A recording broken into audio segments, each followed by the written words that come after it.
Joe in real life. Had a fun little workout this morning. Starting with some Kang squats. I have done my warm-ups. Kang squats, just an ugly good morning squat. You go all the way down to the bottom. I haven't seen them in a minute because they really hurt my ankle, and today was no exception. But I still enjoyed them. I only got up to 95 pounds and just sat in that bottom position and just really felt like that pressure, that honestly, it's the right ankle. Like, just on the outside edge of the right ankle, just really feeling that dig. Last night, somewhat counterintuitively, I went for a 2-3 mile run.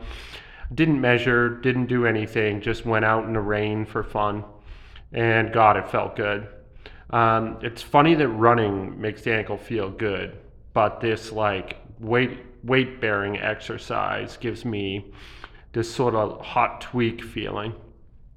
I'm still going to work through it. It's not that serious. It's kind of worrying, you know? But anyway, yesterday I mentioned that my shoulder was feeling a little crunchy.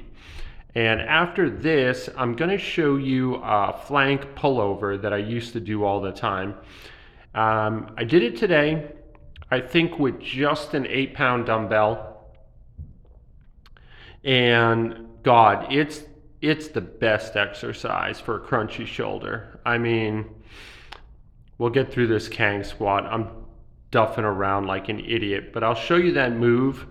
And I think I show you like 5 reps each side. I actually recommend more in the 10 to 25 range, but I didn't want that to be the bulk of the video. It's such a great lift. Anyway, yeah, this is the Kang, so we'll talk through the Kang. My head's a little cloudy. I don't really have anything to say this morning, so we'll just talk about the lifts, right? 95 pounds, you get in a low bar position, and I try to have my toes pointing as far forward as possible, so it's not actually a very advantageous squat foot position for me. I kind of duck foot. I like to fan out. But with the Kang squat, I'm a little more conscientious, mostly because the forward fold is so exaggerated and intentional. Like my stomach comes right down to my thighs. Yeah. And then in this bottom position, I try to get tall and straight and shift ever so slightly into that right foot. And I kind of like let the pain kind of get to a point and then back off, I did a few more of those afterwards, but I'm pretty sure I stopped filming here and we go right to my pullover. Let's see if I'm accurate or not. Yay, here it is. So yeah, just show it, just 8 pounds. You don't want anything heavy because you kind of want to go high reps, and you're not looking for like a hypertrophy sort of feeling. You're looking for movement quality, And so I like to do a press up, the elbow's kind of behind the body, and then I let it pull me open behind the head.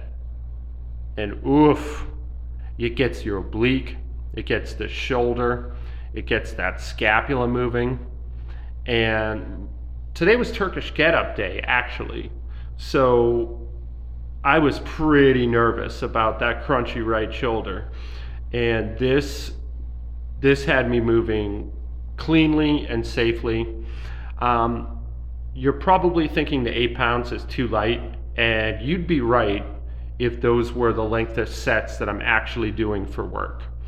But when you get, yeah, see, that's ugly. Yeah. When you get to the 20-25 rep range, you really want a little sissy girl dumbbell. You don't want something heavy, because it won't feel that compromised at first, but this is a very compromised position, and you can easily tweak yourself with this movement. I'm speaking from experience on that. But if you control the weight, if you have good activation, and you just go through the motion to the level at which your body will allow, I think you're going to find it to be very beneficial. Then I moved on to my Turkish get-ups. I think I do one with 35 just to make sure my body's where I need it to be. Last week I did sets at 3 with 35, so I was hoping that this would be unchallenging, and it was. I mean, it wasn't too bad, at least.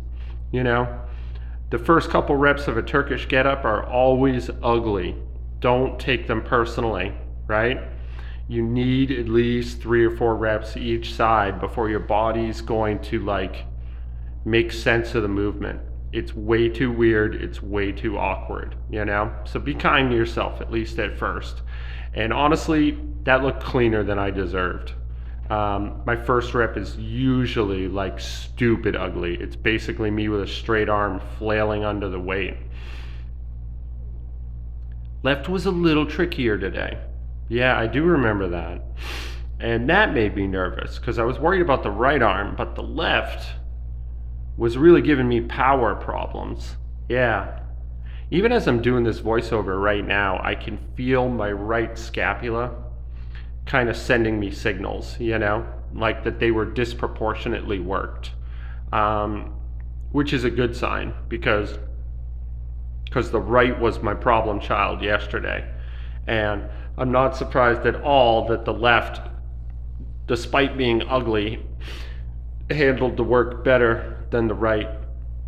From here I go to a 44, 20 kg kettlebell, and on my last set I do the bar, which is, you know, essentially the same weight, and that adds an added element where it helicopters in your wrist, and that's pretty unavoidable, so you have to make a ton of extra micro adjustments.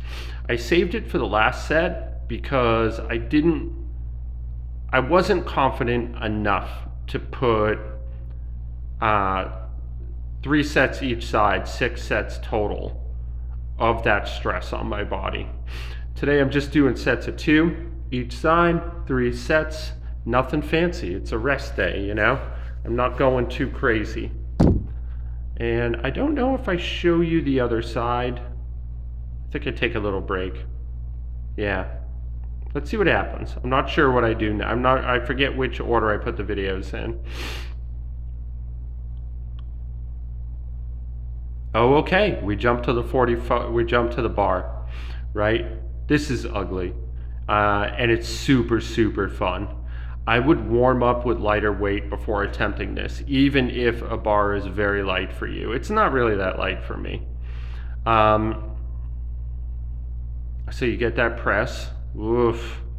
Good fluid movement out of the start. My body was feeling pretty warm. I was feeling in the groove.